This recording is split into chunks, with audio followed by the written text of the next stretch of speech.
هاي جوجل، ممكن تظبط لي المنبه على الساعة 6 الصبح؟ 2 فبراير 2024 صباحا في الساعة 6 تم الضبط. ظبط لي المنبه ازاي؟ شايفين؟ دخلنا على الفيسبوك. فتح فيس. دخلنا على الفيسبوك، ممكن تقول له مثلا بص، هاي جوجل هات لي قناة رضا الفاروق على يوتيوب. هذا ما عثرت عليه. جاب لي قناة رضا الفاروق زي ما انتم شايفين. اي حاجة تخطر على بال العفريت قول له عليها.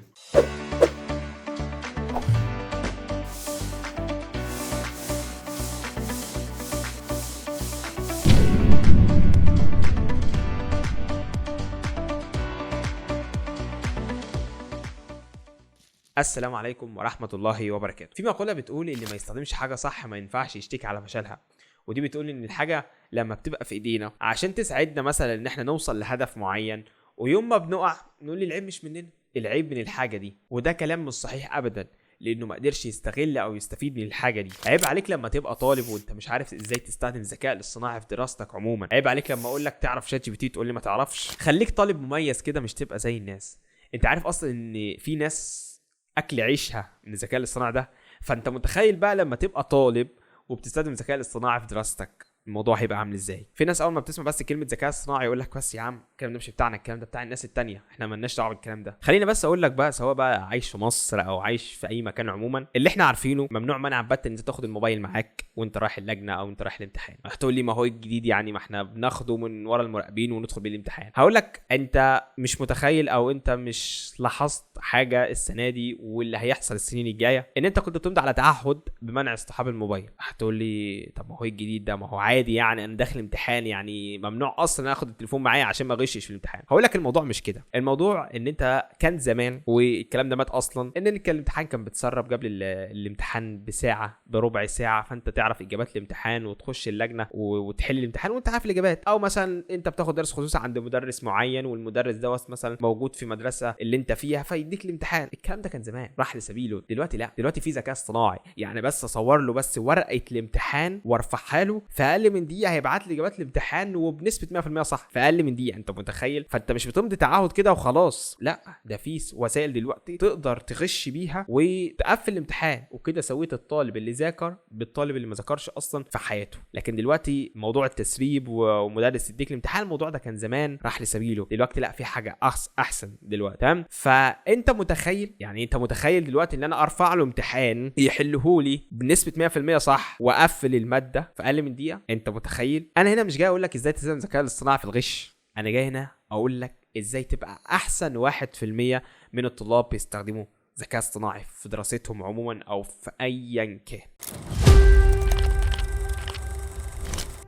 كنت قريت في الكتاب دوت حاجة بخصوص الموضوع الفيديو دوت، بخصوص الذكاء الاصطناعي. فبيقول لي هنا ايه؟ بيقول لك انك تعمل المطلوب مش المرغوب، تعمل الصحيح مش المريح، تعمل اللي ينجحك مش اللي يريحك.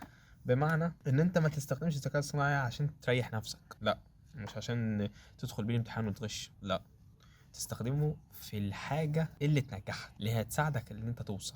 خليني بس اقول لك ان انت بتستخدم الذكاء الاصطناعي في يومك وانت مش حاسس. بمرت انت لما تبقى ماشي في الشارع وتقابل واحد غريب كده وتتصاحبوا على بعض وتبدوا تتكلموا بعض، وترجع البيت تيجي تفتح فيسبوك فتلاقيه في وشك، فتستغرب ازاي الشخص اللي لسه مقابله ده موجود في الموبايل دلوقتي او موجود قدامي دلوقتي. ده ذكاء اصطناعي.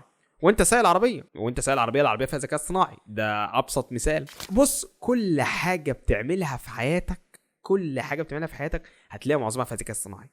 فازاي انا كطالب اقدر استخدم الذكاء الاصطناعي في حياتي عموما ويفيدني في اي مجال انا شغال فيه؟ اول نقطه، حضرتك مثلا يعني بتروح درس او مدرسه او جامعه، فالدكتور او المدرس بتاعك مثلا يقول لك اللي هيحل المساله دي، اللي احنا عارفينه يعني، اللي هيحل المساله دي هياخد مني 100 جنيه. فانت تحاول تحلها، مش عارف تحلها، فتقوم بذكاوتك واخد المساله دي تديها للذكاء الاصطناعي. هيقول لك لا، اكيد لا، هيقول لك ده من عيون، ده انا هحلها لك وانت واقف. هيحلها لك. نفس النظام بينطبق على المسائل اللي هتقف معاك في المنهج عموما. لقيت مساله واقفه معاك، ترفع له بس المساله الذكاء الصناعي في اقل من دقيقه، يعني مش هتستنى ربع ساعه ولا 5 دقايق، بقول لك اقل من دقيقه المساله اتحلت خلصت، وهيبعت لك خطوات الحل. حتى لو مش بعت لك خطوات الحل هتقول له حل لي المساله او حلتها ازاي، فهيشرح لك ازاي هو حل المساله دي.